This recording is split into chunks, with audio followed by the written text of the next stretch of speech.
প্রিয় দর্শক, সবাইকে স্বাগত জানাচ্ছি চ্যানেলসের নিয়মিত আয়োজন অনুপ্রেরণার গল্প অনুষ্ঠানে। সাথে আছি আমি সঞ্জিতা তিশা।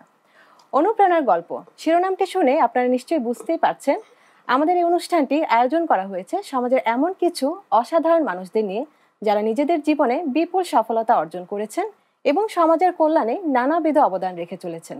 এই সফল ব্যক্তিরা শুধু নিজেদের জন্যই নয়, বরং আমাদের সকলের জন্য প্রেরণার উৎস। আজকে আমাদের এই অনুষ্ঠানে তেমনই একজন সফল ব্যক্তিত্ব আমাদের মাঝে উপস্থিত আছেন, দেশের খ্যাতিমান শিক্ষাবিদ ও সমাজ সংস্কারক রাশেদা কে চৌধুরী। তিনি বর্তমানে গণসাক্ষরতা অভিযানের নির্বাহী পরিচালক হিসেবে দায়িত্ব পালন করছেন এবং তত্ত্বাবধায়ক সরকারের সাবেক উপদেষ্টা। চলুন আমন্ত্রণ জানাই আমাদের আজকের অতিথিকে। রাশেদা কে চৌধুরী আপা, অনুপ্রেরণার গল্প অনুষ্ঠানে আপনাকে স্বাগত। কেমন আছেন আপনি? ভালো আছি, অনেক ধন্যবাদ আজকে এখানে আমন্ত্রণ জানানোর জন্য এই অনুষ্ঠানে। জি, আপনাকে আমাদের অনুষ্ঠানে পেয়ে আমরা খুবই আনন্দিত। আমরা জানি যে আপনি নানা গুণে গুণান্বিত একজন মানুষ। একদিকে আপনি একজন শিক্ষাবিদ, সমাজ সংস্কারক, নারীর ক্ষমতা উন্নয়নে আপনি নানাবিধ কার্যক্রম করে যাচ্ছেন। সবকিছু শুনবো, কিন্তু একটু শুরুতে জানতে চাচ্ছি যে আপনার পরিবার সম্পর্কে, কে কে আছেন পরিবারে? এই মুহূর্তে তো পরিবারে মুরব্বী বলতে তেমন কেউ নেই। আচ্ছা আচ্ছা। আছেন মানে ঘনিষ্ঠ মুরব্বী, মা বাবা কেউ নেই। আচ্ছা, আপনার শৈশব নিয়ে শৈশব কেটেছে একটা বিচিত্র অভিজ্ঞতা এই কারণেই যে আমাদের পূর্বপুরুষ যারা আমার দাদা নানা সবাই ভারতের করিমগঞ্জের বাসিন্দা ছিলেন। অবিভক্ত ভারতে 47-এর পরে তো পাকিস্তান হয়ে গেল, তারপরে বাংলাদেশ আসলো।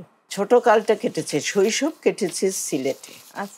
আমার বাবা ছিলেন ইংরেজির অধ্যাপক, সরকারি কলেজে অধ্যাপনা করতেন এবং উনি প্রেসিডেন্সি কলেজে পড়ালেখা করেছেন, তারপরে আলিগড় বিশ্ববিদ্যালয় থেকে পড়ালেখা করেছেন, করে যুক্ত হয়েছিলেন যুদ্ধের সময়, দ্বিতীয় বিশ্বযুদ্ধের সময়।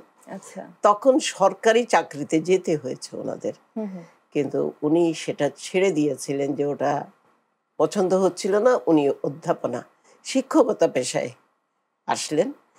আমার মায়ের সাথে যুদ্ধের সময় তিনি বিবাহ বন্ধনে আবদ্ধ হয়েছিলেন।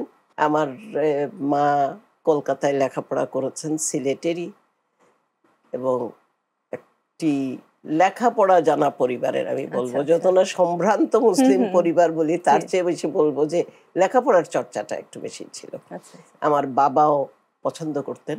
আমার মা কি করতেন? আমার মা অবিভক্ত ভারতে পরীক্ষা দিয়েছিলেন, যখন এন্ট্রান্স পরীক্ষা বলতো ম্যাট্রিক, তখন তিনি সর্বোচ্চ নাম্বার পেয়েছিলেন বাংলায় এবং খুবই ভালো রেজাল্ট করে পাশ করেছিলেন। কিন্তু তারপরে তো যুদ্ধ লেগে গেল, তিনি বিবাহ বন্ধনে আবদ্ধ হলেন, কারণ আমার নানা নিরাপদ বোধ করছিলেন না।